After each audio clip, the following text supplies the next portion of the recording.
Hello, everyone. Madayaw Shalom. It's a dark day today, so I mean that in a literal sense because it's a bit shady, might rain later. Anyways, happy Purim, and I would like to talk to you about Esther. I tried to do a live reading last night, but internet was spotty, so I was only halfway through. But that's okay. Let me just tell you all about her. For those who don't know, the Book of Esther is canon, and there's lots of Easter eggs in it. So I've yet to do a deep dive, but let me just give you the overall. All right. So Queen Esther is in the time where the Medo-Persians were in power. So remember in the Daniel prophecy, Daniel tells or interprets the dream of King Nebuchadnezzar, which he says to King Nebuchadnezzar about the statue of, the mixed metallic and clay statue, that the head of the statue is gold. That's because that's the Babylonians. The next after that, his regime would fall, and then it would go to the Medo-Persians. Then after the Medo-Persians, the Greek, and then from the Greek, it will be divided into four. And one of them would be the Romans, who would be taking Jerusalem by the time of Jesus. So this is the time of the Medo Persians. The king here is Artaxerxes or Ahasuerus. So it depends on the translation of his name. So let's use Ahasuerus for now. In his third reign, so it is the custom of the day to have a lot of wives, something like what Solomon did, because most kings do this. So they take women from all over their provinces. So they have acquired Israel and Judea as part of their provinces. So King Ahasuerus has 127 provinces in his time. So in his third year as king, he calls for Vashti, his queen, because his reign is very big. His dominion is big. So up to Ethiopia, up to India, he owns it all. Anyways, Vashti is, I think, an Indian queen. So he has many wives, many women in the palace, but only one queen. And at that time, it was Vashti. So Ahasuerus was having a party, a 7 day party, and at the same time, Vashti was having one in the women's palace. Anyways, so Ahasuerus has seven, he calls them principalities or princes, who is supposed to like help him govern all 127 provinces. And they're there to gathered um, for the celebration which he was giving. And on the last day, he tells his eunuch to go call the queen, send her here. I want to show her to my princess. But she didn't want to go. Maybe she's busy with her own party or something. I don't know. It wasn't stated why she didn't want to go. She just didn't want to go. And so it troubled the king. Like, why did you refuse the king? And so he calls on his counselors and wise men and says, what can we do about this? And they said, this is an insult not just to the king. This is an insult to your princess. This is the insult to the people. So she kind of got dethroned. Don't worry, I don't think she was executed, but she was dethroned. And he's like, now I have to like look for other queens or other wives and stuff. So they're like, okay, why don't you bring all the beautiful virgins of the kingdom to you, and then you bed them each one every night. And then if you don't like them, we give them some money and throw them into the women's palace, and then you'll never see them again unless you call for them. And that was done. Now, there was this guy called Mordecai.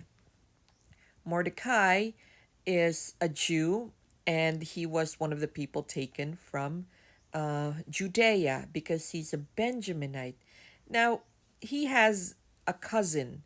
So his uncle's daughter, uh, so his uncle and his aunt has died, not stated how, but died. And so his uh, cousin, young Hadassah, which means myrtle, was orphaned. So he took it upon himself to care for her. So, because there's a big difference in age, he kind of became the father. So, he really adopted her. He's the father now. All right, so they took Hadassah and renamed her Esther, meaning star. So, Esther is now in the king's palace, and it was her turn to be bedded by the king. And so, compared to all the ladies who were given cosmetics, beautification stuff, because everybody had to go through a beautification ritual, she just did the bare minimum. And, well, I suppose the king found it refreshing because maybe she wasn't slathered on with perfume, and you know how those old ancient perfume really hurts the nose. Well, and she was shy, maybe introverted a bit, and the king liked that about her, and so she found favor in the king. So what happens is she became the queen. So this young Jewish girl became the queen. So she had her sets of eunuch, her sets of ladies, and she has her queen's palace separate from the ladies' palace. So, she's elevated. Now, one day, two eunuchs of the king were plotting against him, and Mordecai found out. And Mordecai's like, I need to let the king know. And so he tells Esther, and Esther tells the king. And so those two eunuchs were put to death. And then, what's this? So there, all's well that ends well. Everything was recorded in a sort of a notebook. And that was that.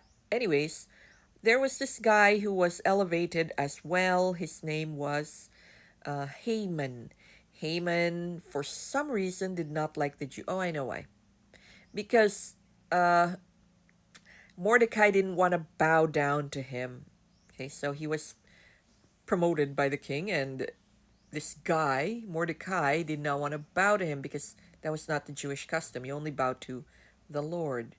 And so he's like, it's not enough that I have him put to death. I need to do something worse. So he's like, I'm going to kill his people.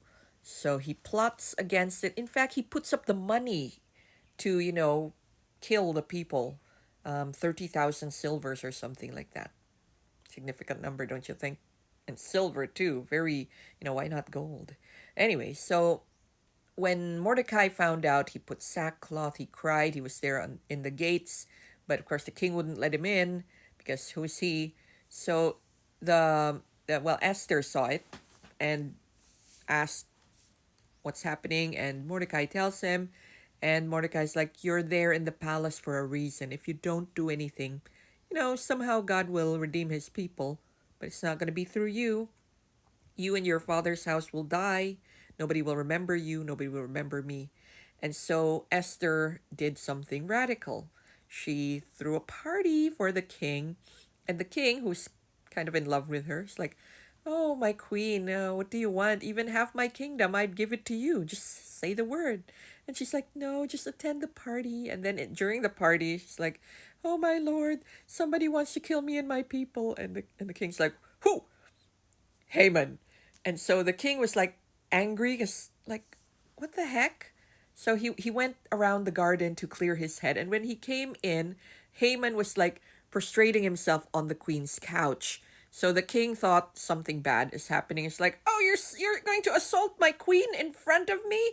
And well, suffice to say, Haman was the one who was hanged, and Mordecai and the Jews were all spared.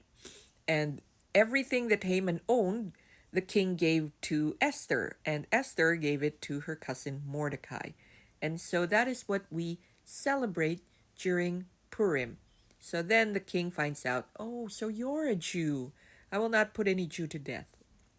So they were good while the Medo-Persian rule lasted.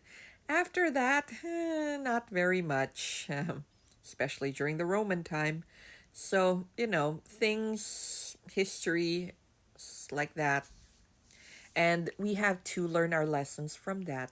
So Esther was very courageous. She is one of the girls that I like in the Bible because she has such girl power.